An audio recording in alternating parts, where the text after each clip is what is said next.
We are making a matcha latte. We do not make matcha cappuccinos in this restaurant. We only make matcha lattes. We use these pre-measured matcha packets. They look like this. We have our cup here. This one is I'm going to preheat as well. Always start here, press number 2. In the meantime, I'm going to use scissors to tear open my matcha, which I've shaken down.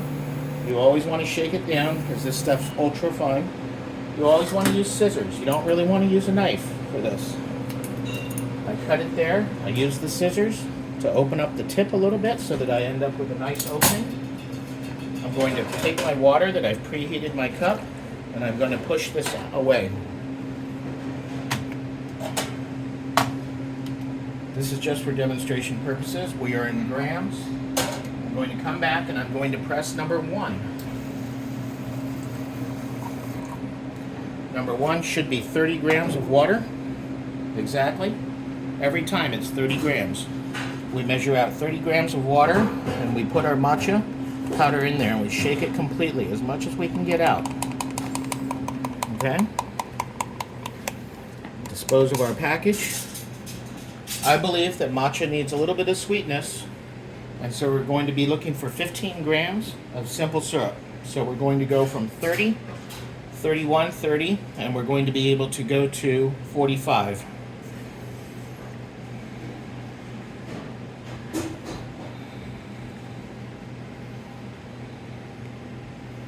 Oh, 46.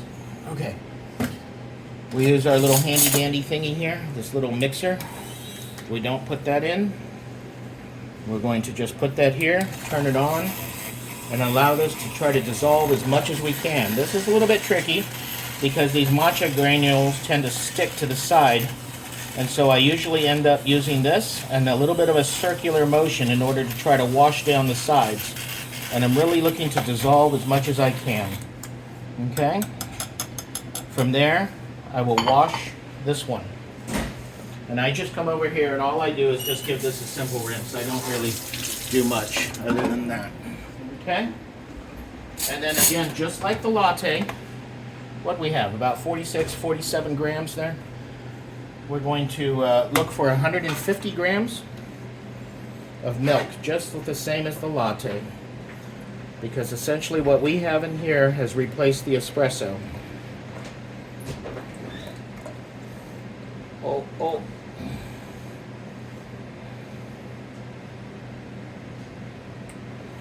Okay, it's better to be a little bit under than it is a little bit over because otherwise you end up with more residual in your cup.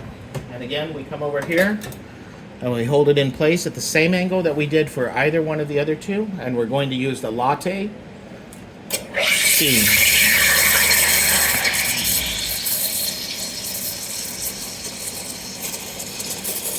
You can see the swirling action inside there. You get that little vortex, that little tornado, that whirlpool going on.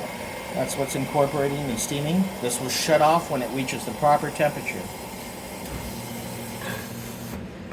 Alright, again, as soon as that's done, we clean our wand. Okay, we have a nice wand cleaned for the next person. Over here, we look for, again, the tap down. Wet paint is what we're looking for again. I usually hit it on here and swirl. Usually much faster to get that wet paint look on the latte steam than it is the cappuccino steam. Always use the latte steam. We're making a matcha cappuccino.